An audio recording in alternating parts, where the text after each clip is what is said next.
আমার হাতে যে ফোনটি দেখতে পাচ্ছেন এটি OnePlus Nord N30 AC।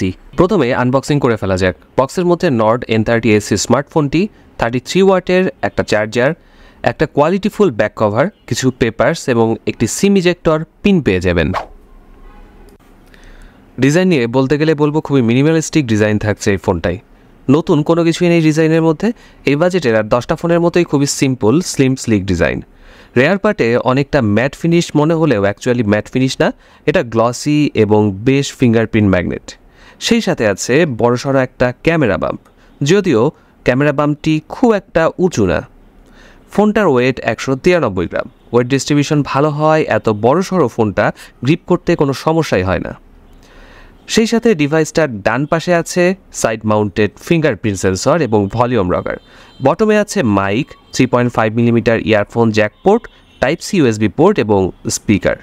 উপরের সাইডে নয়েজ ক্যান্সেলেশন মাইক পেয়ে যাবেন। ফোনটার ডিসপ্লে সাইজ 6.72 ইঞ্চ। ডিসপ্লের চারদিকের ভেজেল সিমেট্রিক্যাল না, নিচের ভেজেলটা কিছুটা বড় 4.3 মিলিমিটার, যেটা এই বাজেটে খুবই স্বাভাবিক। ডিসপ্লের স্ক্রিন টু বডি রেশিও 91.4%। আমাদের সকলেরই OnePlus নিয়ে বড় ভয় কখন না জানি গ্রিন লাইন পড়ে যায়। যেহেতু Nord N30 AC এর ডিসপ্লেটি LCD LTPS ফুল HD ডিসপ্লে, সেহেতু গ্রিন লাইন পড়ার ভয় নেই বললেই চলে। তবে আপনার ভাগ্য যদি খারাপ হয়, ডিসপ্লেতে কোনো সমস্যা চলে আসে ইনক্লুডিং গ্রিন লাইন ইস্যু, সেক্ষেত্রে অফিসিয়াল ওয়ারেন্টি ক্লেম করতে পারবেন। ওয়ারেন্টি ক্লেম করতে Oppo এর সার্ভিস সেন্টারে চলে যেতে হবে। ফোনটিতে অপারেটিং সিস্টেম হিসেবে পেয়ে যাবেন OxygenOS 13.1। একদম নিট অ্যান্ড ক্লিন একটা ওএস, যথেষ্ট কাস্টমাইজেশনের সুযোগ থাকছে এই ওএসে। আর প্রি ইনস্টলড অ্যাপের মধ্যে দরকারি সব অ্যাপস থাকছে, আর এক্সট্রা পেয়ে যাবেন বিজয় কিবোর্ড এবং নেটফ্লিক্স। ডিভাইসটিকে পাওয়ার আপ করেছে MediaTek Dimensity 6020, যেটার জন্যই এতটা হাইপ এই ফোনটার। জিপিইউ সেকশনে পাচ্ছেন Mali G57। বলার অপেক্ষা রাখে না, Dimensity 6020 খুবই ভালো একটা অপশন এই বাজেটে। ডেইলি লাইফের মোটামুটি সব রকম অ্যাপস এই চিপসেট দিয়ে ভালো মতো চালানো সম্ভব। বাটার স্মুথ পারফরমেন্স পেয়েছি। আমরা মোটামুটি PUBG সহ বেশ কিছু গেম খেলেছি যেগুলোর পারফরমেন্স খারাপ ছিল না। 4GB র্যাম এবং 128GB স্টোরেজের একটাই ভেরিয়েন্ট থাকছে এই ফোনটির।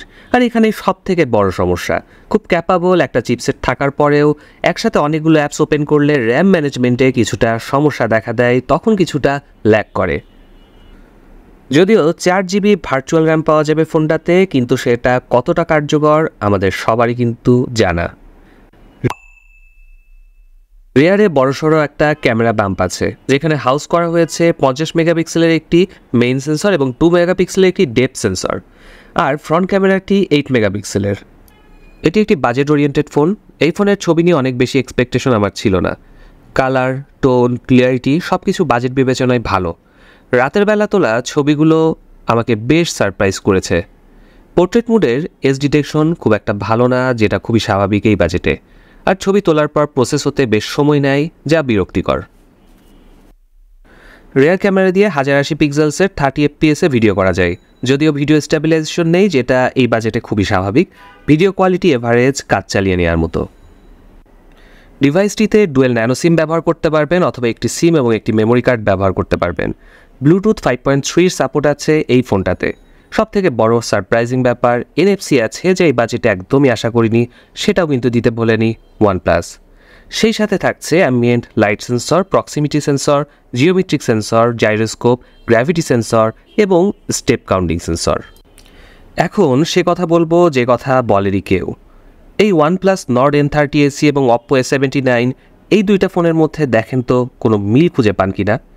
এই দুইটা আসলে হুবহু একই ফোন। এদের হার্ডওয়্যার স্পেসিফিকেশন কিন্তু একদম সেম, শুধুমাত্র ওএস ভিন্ন। এমনিতে আমরা জানি Oppo এবং OnePlus দুইটাই parent company BBK electronics own করে। আবার বাংলাদেশে OnePlus-এর কাস্টমার কেয়ার হিসেবে কিন্তু এই মুহূর্তে Oppo-র কাস্টমার কেয়ারই ব্যবহৃত হবে। তাহলে কি এটা ধরে নিতে পারি যে যেই দেশে যেই নামটা বেশি জনপ্রিয়, সেই দেশে এই ফোন সেই নামে সেল করা হচ্ছে?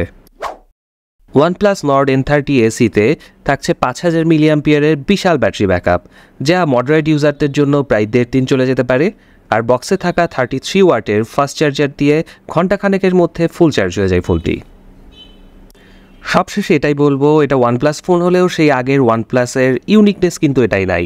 কিন্তু এই ফোনটা এই বাজেটে এই মুহূর্তে বাজারে বেস্ট ফোন, যে কোনো বিবেচনায়।